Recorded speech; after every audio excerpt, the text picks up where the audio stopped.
설교를 시작하기 전에 먼저 오늘 설교와 연관해서 한 말씀 드리려고 합니다. 여러분이 잘 아시다시피 6월 첫 주부터 계속 다니엘서를 본문으로 삼아 설교하고 있습니다. 당분간 연속적으로 설교할 예정입니다. 오늘 본문은 이미 4년 전에 설교한 적이 있습니다. 그런데도 다시 설교합니다. 물론 문장들과 그 짜임새는 4년 전 설교와는 다소 다릅니다. 어쨌든 이렇게 다시 설교해야만 하는 까닭은 오늘 본문인 다니엘 2장에는 다니엘 전체를 올바로 이해하는데 토대가 되는 중요한 내용이 담겨 있기 때문입니다. 설교를 시작하겠습니다. 사람들이 매우 급히 움직입니다. 군인들입니다. 빨리 행해야 할 명령이 떨어졌기 때문입니다. 박사들을 모두 멸하라는 명령입니다. 단순히 죽이라는 명령이 아닙니다. 5절에서 알 수 있는 바대로 박사들의 몸을 쪼개거나 찢어서 죽이는 것입니다. 그리고 그들의 집은 모두 쓰레기 더미로 만들어버리는 것입니다. 매우 잔인한 명령입니다. 그러나 그럴지라도 거역할 수가 없습니다. 이것은 왕의 명령입니다. 게다가 이 왕은 보통 왕이 아닙니다. 그 당시 세계를 모두 지배하고 있는 느부갓네살 왕입니다. 느부갓네살은 자기 나라를 가장 강하게 크게 만들었고 무려 43년간 그 나라를 다스린 왕입니다. 이른바 날아가던 새도 말 한마디로 떨어뜨릴 수 있다고 할 만큼 강력한 권력을 갖고 있던 왕입니다. 그러니 누가 그의 말을 감히 거역할 수 있겠습니까? 그런데 이렇게 잔혹하게 죽어야 할 박사들이란 누구입니까? 그들은 왕을 시중드는 전문가들입니다. 이들은 2절에서 알 수 있는 대로 박수와 술객과 점쟁이와 갈대아 술사입니다. 여기서 박수는 우리말과는 달리 남자 무당이 아닙니다. 박수는 쇠기 문자에 능통하며 신의 능력을 빌어 마술을 행할 수 있는 사람들입니다. 술객은 징조들을 해석하는 데 능통하며 역시 마술을 행할 수 있었답니다. 점쟁이는 단순히 점만 보는 사람이 아니라 어떤 주문으로 마법을 거는데 능통한 사람들이었답니다. 갈대아 술사는 바벨론의 남부지방인 갈대아 출신으로서 점성술에 능통하고 비밀스러운 일들을 해결할 수 있는 지혜로운 사람들이었다고 합니다. 이처럼 그 당시 이들은 모두 상당한 수준의 지식인들이었거나 신의 힘을 빌려 비상한 능력을 발휘할 수 있던 사람들입니다. 그래서 이렇게 왕을 보좌하는 집단을 가리켜 12절에서는 바벨론의 모든 박사들 이렇게 칭하는 것입니다. 이제 이들은 왕의 명령 때문에 그 목숨이 풍전등화와 같게 되었습니다. 어린이들을 위해서 설명을 덧붙입니다. 풍전등화란 글자 그대로 말하면 바람 앞에 등불이라는 뜻입니다. 풍전등화는 바람이 불면 꺼질 듯이 흔들리는 촛불처럼 매우 위급한 자리에 놓여 있음을 가리키는 말입니다. 그런데 박사들뿐만 아니라 다니엘과 그의 친구들도 왕의 진노 때문에 풍전등화처럼 되었습니다. 다니엘과 세 친구도 3년 동안 학문을 익혀서 박사 집단에 속하게 되었기 때문입니다. 그럼 어째서 왕은 이 박사들을 모두 멸하라 이렇게 명령하였을까? 그 이유는 한마디로 왕이 꾼 꿈 때문입니다. 왕은 꿈을 꿨습니다. 식은땀이 온몸을 적셨습니다. 몸이 허약한 것도 아닌데 두려움에 질렸습니다. 꿈 때문입니다. 악몽이려니 하고 제쳐놓기에는 너무도 꿈이 생생했고 꿈으로 인해 번민하여서 잠을 이룰 수가 없습니다. 1절입니다. 여기서 번민하다는 말은 직역하면 그의 영혼이 얻어맞았다 라는 말입니다. 큰 망치로 머리를 얻어맞듯이 그의 마음에 엄청난 충격을 받았다는 의미입니다. 그는 꿈속에서 커다란 동상이 자기 앞에 서 있는 것을 보았습니다. 그런데 이 동상은 사람의 모습이 아니었습니다. 그리고 그 동상에서 큰 광채가 굉장하게 뻗어나오기 때문에 제대로 동상을 쳐다볼 수조차 없었습니다. 겨우 어쩌다 바라보니 그 모습에 기가 질리고 겁을 먹게 되었습니다. 31절에서 33절입니다. 그가 본 동상은 신의 형상을 만든 신상이었는데 머리는 금이고 가슴과 두 팔은 은입니다. 배와 넓적다리는 노시오, 종아리와 발은 철인데 특별히 발은 철과 진흙이 섞여서 이루어져 있습니다. 사람들은 물론 여러 가지 잡꿈도 꾸고 개꿈도 꾸지만 옛날 사람들은 특별히 어떤 특별한 꿈은 신이 앞으로 될 일을 알려주는 것이라고 생각하는 경우가 많았습니다.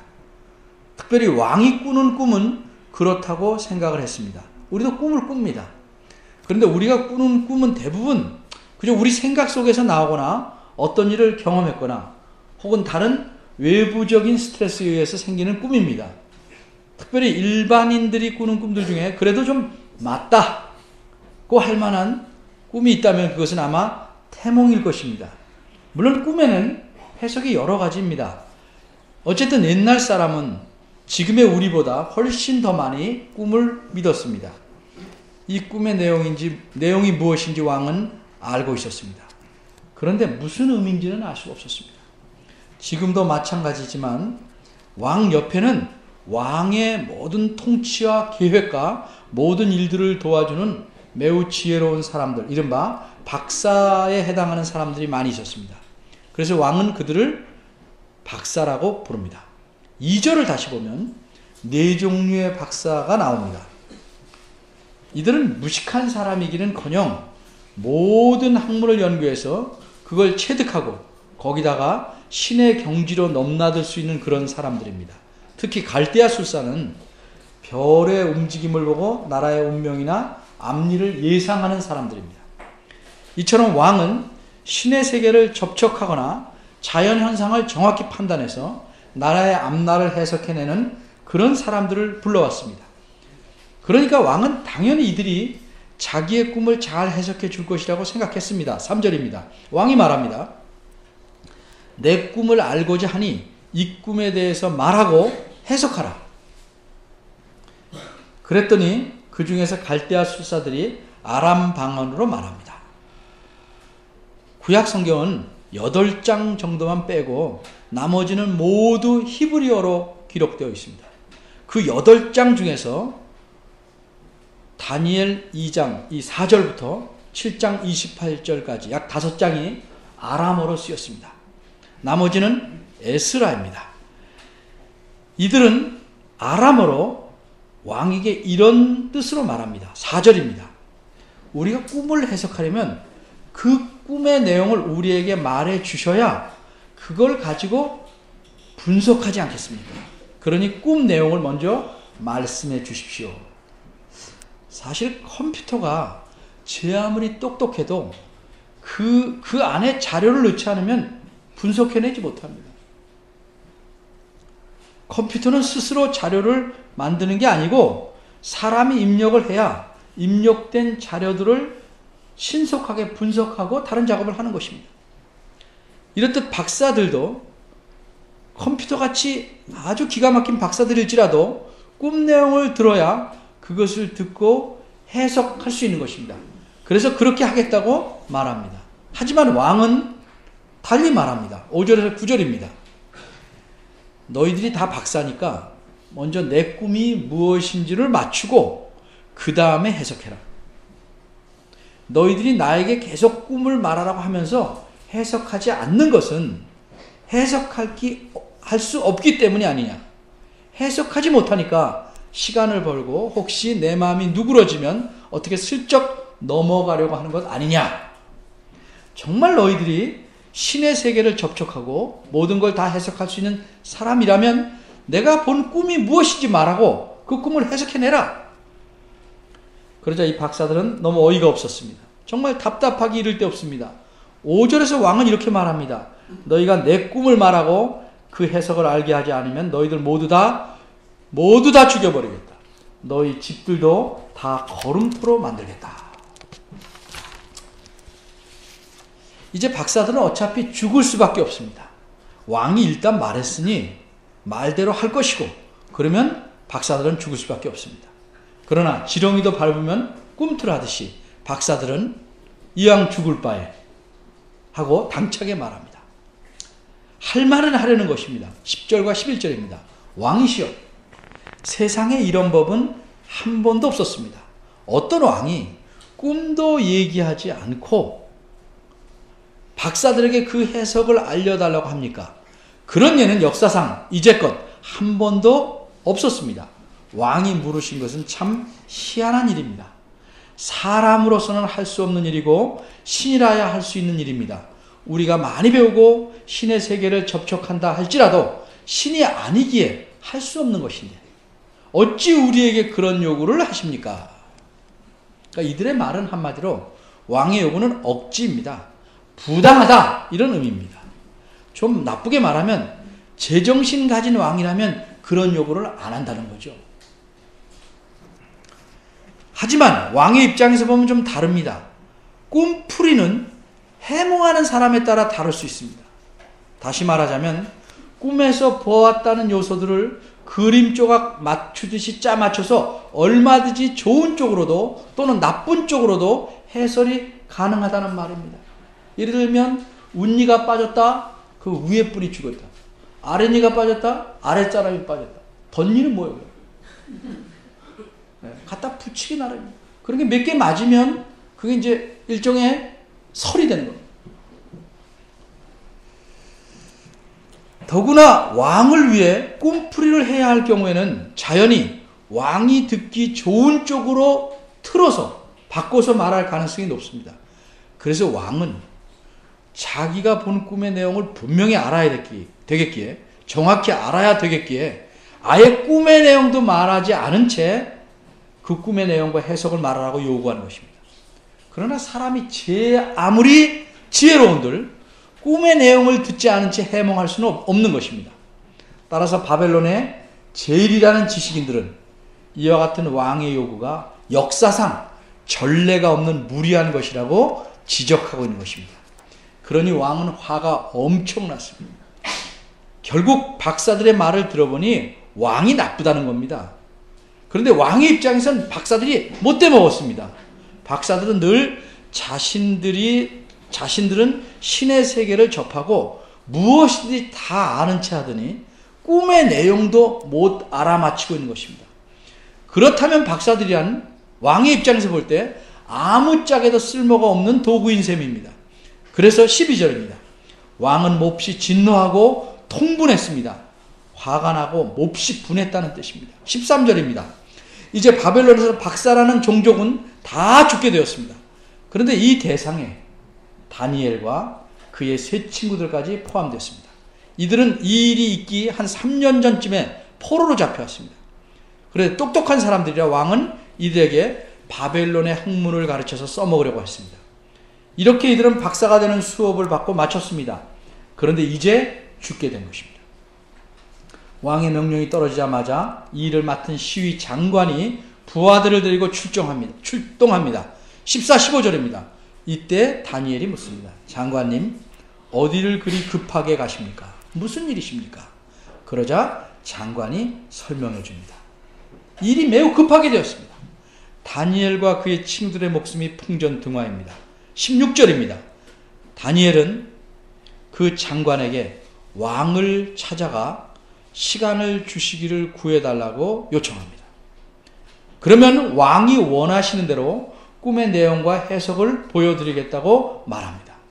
왕의 허락을 얻어냅니다. 그러나 과연 다니엘이 어떻게 왕에게 그렇게 말할 수 있었을까? 그 꿈의 내용과 해석을 할 수 있다고 말할 수 있었을까? 일찍 죽기가 너무 억울해서 단 며칠만이라도 더 살아보려고 꼼수를 부린 것인가? 여러분, 다니엘의 이 당시 나이가 얼마쯤 되었다고 생각하십니까? 나이가 지긋한 박사급이니까 훌륭한 사람, 아주 백발이 좀 생기고 그런 나이 있는 분으로 생각하십니까? 학자들은 생각하기를 20세 전후의 청년이라고 봅니다. 그가 포로로 잡혀갔을 때가 대부분 학자들 생각하기를 15세 전후고 이제 3년쯤 지냈으니 17, 18세쯤 되었습니다. 그는 며칠 더 살려고 그런 것은 아닙니다. 자신과 자기 친구의 생명을 구하려고 그렇게 합니다. 그러려면 반드시 왕의 꿈과 꿈의 내용과 해석을 알아야 됩니다. 어떻게 알 수 있습니까? 다니엘은 자신의 하나님을 믿었습니다. 채식과 일장에서 물만 먹고도 다른 사람들과 비교해서 윤택하게 만드신 그런 은혜를 주신 하나님을 믿었습니다. 다니엘에게 지혜와 총명을 주시고 모든 이상과 몽조를 깨닫게 하신 하나님을 믿었습니다. 오늘 본문 다시 17절과 18절입니다. 그래서 그는 집으로 돌아와서 친구들에게 자초지종을 말하고 하나님께서 긍휼을 베풀어 주셔서 왕의 꿈을 알려주시도록 기도했습니다. 바람 앞에 촛불과 같은 운명에 처한 다니엘은 자신의 삶을 책임지신 하나님께 기도합니다. 다니엘은 하나님께서 긍휼을 베푸셔서 그 꿈에 관한 일을 알려주심으로써 자신과 친구들이 죽지 않도록 해달라고 간구합니다. 이것은 다니엘이 느부갓네살의 꿈과 해석을 알 수 있는 길이 인간의 지혜와 능력에 있는 것이 아니라 하나님께만 있다고 생각했기 때문입니다. 다니엘은 그 일이 하나님에게서 온 것이기에 하나님께서 알려주셔야만 자신이 알 수 있다고 생각했던 것입니다. 맞습니다. 느부갓네살에게 특별한 꿈을 주신 분은 하나님이십니다. 그러나 하나님께서 자신이 행하신 일을 반드시 인간에게 알려주실 의무나 필요는 없습니다. 그러기에 다니엘은 하나님께 긍휼히 여겨주시기를 간구한 것입니다. 그러자 어떤 일이 생겼습니까? 19절입니다. 그날 밤에 하나님께서 응답하셨습니다. 사실 하나님께서는 다니엘을 통해서 느부갓네살에게 자신의 뜻을 전하실 뿐만 아니라 자신이 어떤 하나님이신지를 계시하시려고 알리시려고 이 모든 일을 계획하신 것입니다. 그래서 이제 하나님께서는 다니엘이 느부갓네살 왕 앞에 나설 수 있도록 그에게 꿈에 대한 모든 것을 알려주십니다. 하나님께서 다니엘에게 왕이 꾼 꿈의 내용도 보여주셨고 그 해석도 알려주셨습니다. 다니엘은 하나님께서 보여주신 이상을 통하여 꿈의 내용과 그 해석을 다 이해하게 되자 자신의 왕이신 하나님께서 얼마나 위대한 분이신지를 더욱 분명히 깨닫게 돼서 그분을 찬양합니다. 19절에서 23절입니다.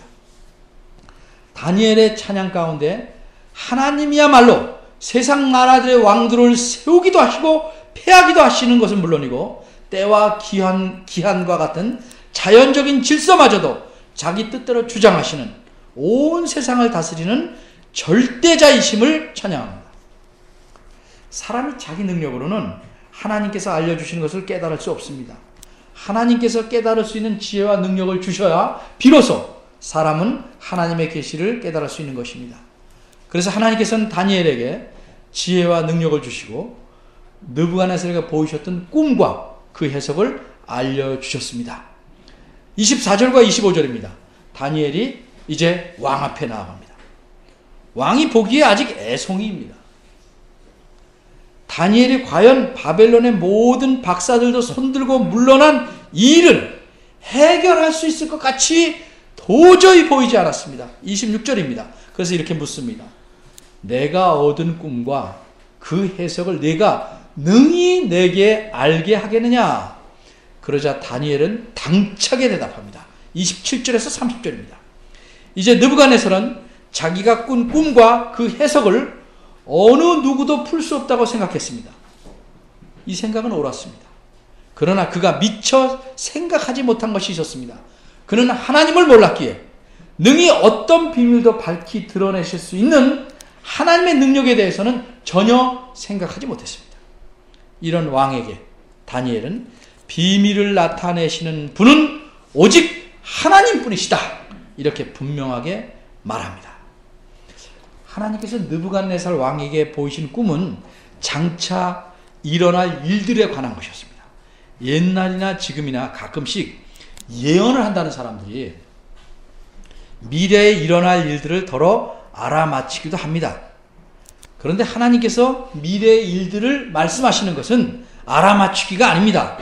하나님께서는 앞으로 자신께서 행하실 일들을 그저 미리 말씀하신 겁니다. 그리고 하나님은 자신께서 미리 말씀하신 대로 신실하게 행하시는 것입니다. 그러기에 역사는 하나님 말씀대로 이루어져 가는 것입니다.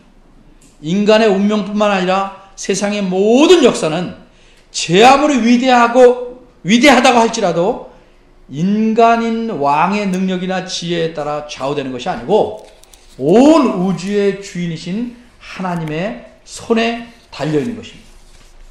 이 사실을 느부갓네살 왕에게 효과적으로 알리시기 위해서 하나님께서는 다니엘에게 그 비밀을 알려서 전하게 하시려는 겁니다. 하나님께서 보여주신 그 이상은 이상한 것이 아닙니다. 이상은 비록 우리에게는 낯설지 모르겠지만 매우 효과적인 시청각 학습 자료와 같습니다. 하나님께서 전하고자 의도하신 것을 생생하게 전달하기 위한 도구입니다. 그러기에 이상을 이상하게 해석하면 하나님의 의도와는 전혀 다른 괴상한 내용을 전달하게 됩니다. 또한 하나님께서는 의도한 사람에게 이상을 효과적으로 보여주시기 위해 그 사람의 여러 상태를 활용하시는데 느부갓네살의 경우에는 꿈을 통해서 이상을 보여주셨습니다. 왕은 이상 속에서 매우 눈부시게 광채를 발하는 무서운 모습의 거대한 우상을 보는 것입니다. 이 우상은 한 가지 재료로 만들어진 것이 아니고 여러 부분이 각기 다른 재료로 만들어져 있었습니다. 이 부분들이 무엇을 의미하는지는 성경 말씀에 설명된 만큼만 알 수 있는 것입니다. 31절에서 45절입니다. 느부갓네살이 꿈에서 본 장면은 크게 두 가지입니다. 첫째는 31절에서 33절입니다.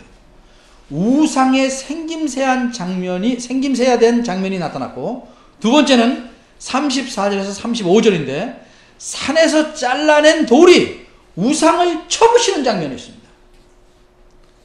따라서 발가락은 당연히 10개니까 이것은 유럽의 열나라를 상징한다는 식으로 우상의 세세한 부분까지 의미를 부여하고 푸는 것은 바람지 못한 일입니다. 오히려 이 이상에서 중요하게 대조되는 것은 우상으로 상징되는 인간 나라와 그것을 부순 돌로 상징되는 하나님 나라입니다. 44절에서. 이와 같이 이 이상은 인간 나라가 흥망을 거듭하며 존속하다가 마침내는 멸망당하고 하나님 나라가 세워진다는 사실을 생생하게 알려주는 것입니다.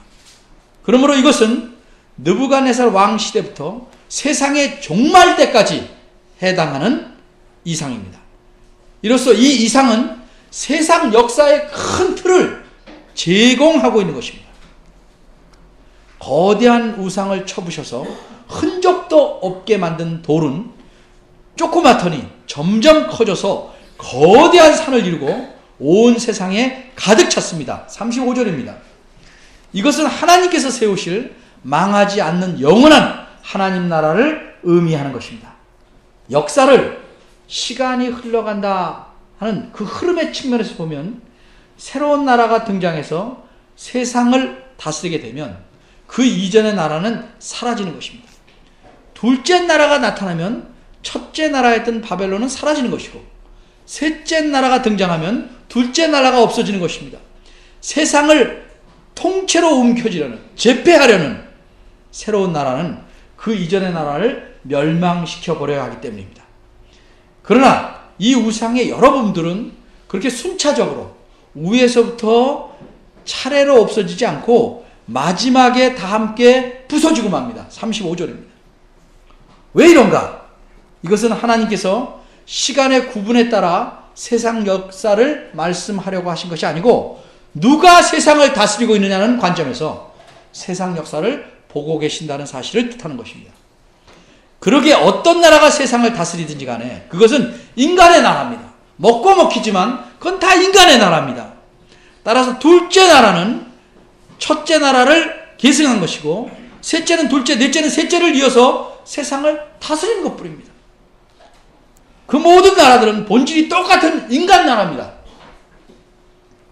그래서 각 부분은 다르지만 모두 함께 망할 하나의 우상으로서 제시된 것입니다. 이 우상은, 이 인간 나라는 하나님 나라가 임할 때까지 서 있을 것입니다. 그리고 넷째 나라는 셋째 나라 이후에 세상 종말 때까지 오랜 기간 존재하는 모든 나라들을 하나로 묶어서 표현한 나라입니다. 하나님께서 느부갓네살에게 보여주신 이상대로 하나님은 세상 역사를 이끌어 가실 것입니다.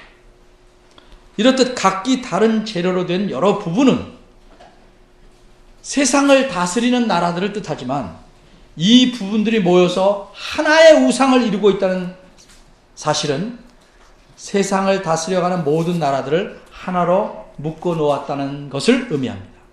비유컨대 강물이 여러 곳을 거쳐 흘러가지만 하나의 강을 이루는 것과 같습니다. 느부갓네살 왕이 통치하는 바벨론에 이어서 여러 시대에 걸쳐 여러 나라들이 세상을 다스리겠지만 이 모든 나라들은 하나의 인간 나라를 형성하는 것입니다. 하나님께서 느부갓네살에게 인간 나라는 결코 영원할 수 없으며 마침내 사라질 것임을 보여주신 것입니다. 46절에서 49절입니다. 다니엘의 말을 다 듣고 난 느부갓네살 왕은 다니엘의 지혜나 능력을 칭찬하지 않았습니다. 느부갓네살은 어떤 사람도 자신의 꿈을 풀 수 없으리라 생각했으므로 26절 자신의 꿈을 정확하게 그대로 묘사하고 그 해석을 말한 것은 다니엘의 말한 대로 하나님께로부터 온 것임을 확신했습니다. 그래서 왕은 느부갓네살 왕은 보이지 아니하신 하나님께 경배하는 표현으로서 하나님의 보내신 사자인 다니엘에게 절하며 하나님을 찬양합니다. 그리고 약속대로 상급을 줍니다. 다니엘을 바벨론의 모든 박사의 어른으로 삼았고 그의 친구들은 중요한 관직을 맡게 했습니다. 여기까지가 오늘 본문의 내용입니다. 이제 제가 무엇을 말씀드리려는지 아시겠죠? 이제 이 이야기가 왜 성경에 쓰여 있을까? 이 점을 생각해 봐야 합니다. 오늘날 우리도 꿈을 꾸면 이런 식으로 해석해야 한다고 꿈 해석의 원칙을 기록한 것일까? 아닙니다. 우리는 느부갓네살 왕이 아닙니다. 우리는 왕족도 아닙니다. 그렇게 꿈을 해석할 수 없습니다. 따라서 먼저 하나님께서 어떤 이유로 느부갓네살에게 이런 놀라운 일을 꿈속에서 보게 하셨는가를 생각해 봐야 합니다. 29절과 30절을 보면 느부갓네살이 장래일을 생각할 때 하나님께서는 그 장래일을 보여주신 것입니다. 느부갓네살 왕은 자신이 죽은 후에 자기 나라가 어떻게 될 것인지를 고민한 것입니다. 즉 왕으로서 앞날을, 이 세상의 역사를 생각해 본 것입니다. 그런데 그 역사가 어떻게 될지를 하나님께서 보여주셨습니다.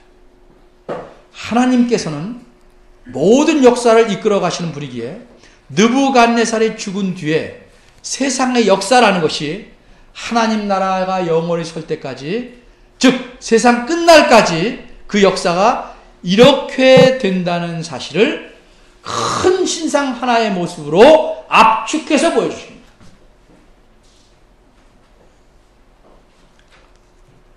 왜 그렇게 하셨는가? 느부갓네살로 하여금 장래일을 알게 하셔서 정말 이 세상을 다스리는 자는 네가 아니고 나 하나님이심을 명심하게 하기 위함입니다. 그런데 여기서 우리는 느부갓네살이 아닌데, 이 느부갓네살 이야기가 우리와 상관이 없는데 왜 이 말씀이, 이 이야기가 성경에 있지? 또 생각하게 됩니다. 그래서 대부분 사람들은 자기와 연관짓기 위해서 본문에 나오는 사람에게 연결고리를 만들어서 혹은 초점을 맞춰서 생각하려고 합니다. 이를테면 다니엘은 이 해석을 어려운 일의 해석을 알기 위해서 기도했네. 그러면 우리도 열심히 기도하면 어려운 일에 대한 해답도 알게 될 수 있겠네. 이런 식으로 생각하기도 합니다. 혹은 다니엘이 자기만 살려고 하지 않고 다른 박사들도 살기를 원하는 좋은 마음을 가졌구나. 이런 식으로. 그러니까 우리도 선한 마음을 갖자. 이런 식으로 자꾸 사람에게 관심을 갖게 됩니다. 그러나 성경 말씀은 그렇게 사람들에게 초점을 맞춰서 이 사람 또는 저 사람처럼 이렇게 되라 저렇게 되라 본받아라 이래서 기록된 것이 아닙니다. 만일 성경이 그렇게 기록됐다면 성경은 하나님 말씀이 아니고 그저 사람의 위인전에 불과합니다. 언제나 우리가 성경을 볼 때는 하나님에 대해서 초점을 맞춰야 합니다. 바꿔 말하면 그 본문에서 하나님을 어떻게 나타내고 있는가 그것을 봐야 합니다. 오늘 본문에서 예를 들어봅니다. 다니엘이 왕에게 무엇이라고 말했습니까? 시간을 주십시오. 물론 시위대장을 통해서 말했습니다. 시간을 주십시오. 그러면 제가 연구해서 꿈을 알려드리겠습니다. 이렇게 말했습니까? 아닙니다. 다니엘은 그럼 어떻게 했습니까? 하나님께 기도합니다. 하나님 우리를 긍휼히 여기시옵소서. 그 꿈의 내용과 해석을 알려주옵소서. 그러니까 누가 알려주셨습니까? 하나님이 알려주셨습니다. 이처럼 하나님은 은밀한 모든 것, 사람이 꿈에서 본 것까지도 다 알려주실 수 있는 분입니다. 그러기에 다니엘은 20절에서 23절까지 하나님을 찬양합니다. 지혜와 권능이 아주 무한하신 하나님, 하나님은 때와 기한을 변하게도 하시고 왕들을 패하기도 하시고 세우기도 하시고 지혜자에게 지혜를 주고 총명을 주시는 분이십니다. 깊고 은밀한 일을 나타내시며 어두운 데 있는 것도 아시고 영원히 빛이 함께 있는 분이십니다. 이렇게 하나님을 찬양합니다. 모든 것을 다 하시는 분입니다. 그리고 다니엘은 왕 앞에 나가서 뭐라고 말했습니까? 박사들은 전혀 알 수 없었습니다. 저만 알 수 있기 때문입니다. 이렇게 말하지 않습니다. 내 지혜가 다른 인생보다 나은 것이 아닙니다. 이걸 알려주신 분은 하늘에 계신 하나님이십니다. 이렇게 이야기합니다. 다니엘 자신도 계속 하나님을 돋보이게 합니다. 그런데 하나님은 어떻게 알려주실 수 있었습니까? 하나님께서 앞날을 점쳐서 알려주셨습니까? 아닙니다. 하나님은 자신이 이 세상의 역사를 그렇게 이끌어 가실 것임을 미리 보여주신 겁니다. 이런 해석을 다 듣고 난 느부갓네살은 어떻게 반응했습니까? 야, 넌 나이도 어린데 정말 대단하구나. 지혜롭구나. 이렇게 말하지 않았습니다. 46절입니다. 느부갓네살은 다 듣고 다니엘에게 절합니다. 다니엘을 경배해서 절하는 것이 아닙니다. 다니엘이 사람이 아니라고 신이라고 생각한 것도 아닙니다. 다만 하나님께서 보내신 사자라고 생각합니다. 하나님께서 말씀하시는 계시의 내용을 전하는 사람이기 때문에 그에게 경배함으로써 그를 보내신 하나님을 경배하는 것입니다. 무엇이라고 느부갓네살이 말했습니까? 너희 하나님은 참으로 모든 신의 신이시오 모든 왕의 주제왕이로시다. 너희 하나님은 또 은밀한 것을 나타내시는 분이시다. 이렇게 찬양합니다. 이렇게 느부갓네살은 다니엘의 해석을 다 듣고 다니엘이 아니라 하나님을 찬양합니다. 다니엘 자신도 하나님을 찬양하고 그 해석을 들은 느부갓네살도 하나님을 찬양합니다. 본문은 하나님에 대해서 초점이 맞춰져 있는 것입니다. 오늘 본문이 성경에 기록되어서 그 당시 먼저 이 본문을 보는 포로된 하나님 백성에게 가르쳐 주시려는 것은 무엇입니까? 바로 느부갓네살이 알아야 했던 사실입니다. 포로된 자들은 앞으로 우리의 운명이 어떻게 될까 궁금합니다. 우리가 이렇게 비참하게 살다 죽는 것인가? 하나님은 뭐하고 계시는가? 궁금합니다. 느부갓네살이 알아야 했던 사실, 그 사실을 또한 우리가 알기를 원하기 때문에 하나님께서는 이 말씀을 성경에 기록하게 하신 겁니다. 과연 그 사실이 무엇입니까? 하나님에 대한 사실입니다. 하나님은 지혜와 권능이 무한하셔서 왕들을 세우고 왕들을 패하게도 하시고 모든 것을 다 하시고 모든 것을 다스리는 분이라는 사실입니다. 하나님은 이 세상의 모든 역사를 손에 주시고 자기의 선한 뜻대로 이끌어 가시는 분이라는 사실입니다. 이렇게 하나님을 올바로 이해하는 것을 어려운 말로 역사의식을 갖는다 이렇게 말합니다. 이런 역사의식을 우리가 갖고 있으면, 바꿔 말해서 이런 하나님을 올바로 알고 믿는다면 우리는 삶의 공경이나 역경에서 불안해하지 않습니다. 왜? 하나님 손에 달렸으니까. 왜 불안해합니까? 이걸 모르니까 그래요. 누가 우리를 붙잡고 계시는가? 누가 이 모든 세상의 역사를 이끌어 가시는가? 이 사실을 분명히 알기 때문에 이런 역사 의식을 갖고 있는 사람은 흔들리지 않습니다. 그리고 우리가 어떤 상황에서든지 하나님 앞에서 하나님 말씀대로 행하며 살려고 애쓸 것입니다. 지혜와 권능이 무한하신 하나님께서 모든 역사를 이끌어 가시니까 우리는 무슨 일을 하든지 그게 내 눈에 보기에 불안해 보일지라도 그분을 믿고 하나님 나라와 그의 의를 추구하는 삶을 살아가게 되는 것입니다. 사람은 정말 자기가 결정을 내릴 수 있는 그 시점에 누구를 의지하며 무엇을 추구하느냐가 드러납니다. 어떤 결정을 내리냐, 거기서 그 사람이 드러납니다. 돈이 많으면 돈을 의지하게 되고, 수가 많으면 사람의 머릿수를 의지하고, 또 좀 똑똑하고 지식이 있으면 자신의 지혜와 지식을 의지하고. 그러나 사람은 태어나서 길게 살아야 100년입니다. 그 다음에는 다 흙으로 돌아갑니다. 그러나 하나님께서는 영원 전부터 영원까지 계셔서 모든 역사를 자신의 선하신 뜻대로 이끌어 가십니다. 모든 것을 다 하시고 자신의 깊으신 뜻대로 역사를 이끌어 가십니다. 이 사실, 이런 하나님을 느부갓네살에게 보여주신 겁니다. 그리고 이것을 성경에 기록해서 우리로 하여금 하나님의 어떤 분인지를 알게 한 것입니다. 능력이 많으신, 이렇게 능력이 대단하신 하나님을 잘 믿어서 이 하나님 덕분에 내가 좀 잘 살아보자고 생각하는 것은 잘못된 생각입니다.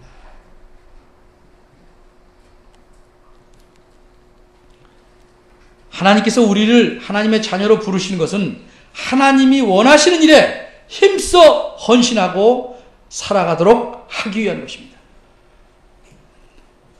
그 일을 행할 때 우리가 때로는 가난해질 수도 있고 때로는 고통을 당하지만 하나님께서 우리 주인이시고 온 세상의 주님이신지를 알기 때문에 우리는 부르신 길로 가는 것입니다.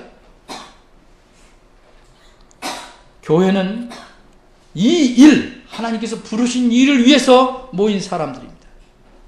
여러분 마음속에 하나님께서는 도대체 어떤 분으로 생각되거나 인식됩니까? 이론적이 아니고 실제적으로 여러분 마음속에 하나님이 어떤 분이라고 생각하십니까? 그저 내 집안에 모셔놓은 내 조그만 가정을 지키는 수호신 정도로 생각하십니까? 아니면 겨우 한 땅덩어리나 지키는 그런 조금 더 힘이 센 신으로 생각하십니까? 우리가 하나님을 믿는 자로서 정말 하나님께서 어떤 분이신지를 잘 알아야 합니다. 더 깊이 알아야 됩니다. 더 넓게 알아야 됩니다. 이 세상은 망해도 하나님 나라가 세워질 것이고 그 세워진 나라는 예수님이 이 땅에 오심으로부터 자라나기 시작한 것입니다. 그래서 우리는 이 나라 안에 이제 들어와 있는 것입니다. 이 나라에 속한 사람들은 이 나라의 기준에 맞게 살아야 합니다.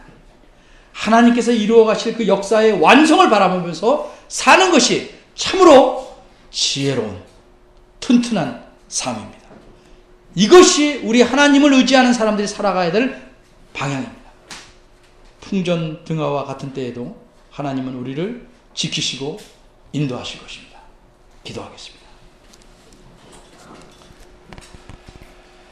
느부갓네살 왕에게 장래일을 보여주시고 그 보여주신 바대로 세상의 모든 나라를 주관하시고 역사를 이끌어 가시는 하나님, 우리가 이러하신 하나님 앞에 나와 하나님의 손에 붙잡힌 바 되어 살아가는 교회라는 사실을 기억하게 하시옵소서. 역경과 고난과 때로는 죽음이 우리에게 임한다 할지라도 하나님 나라를 바라보며 하나님의 뜻을 쫓아가는데 온 힘을 다하는 저희들 되게 하시옵소서. 하나님 말씀을 통해서 하나님의 크고 위대하심을 날마다 보게 하시고 이 하나님을 존중하며 순종하는 일에 힘쓰는 저희들이 되게 하시옵소서. 예수님의 이름으로 기도합니다. 아멘. 다 같이 일어나서 송영 보시겠습니다.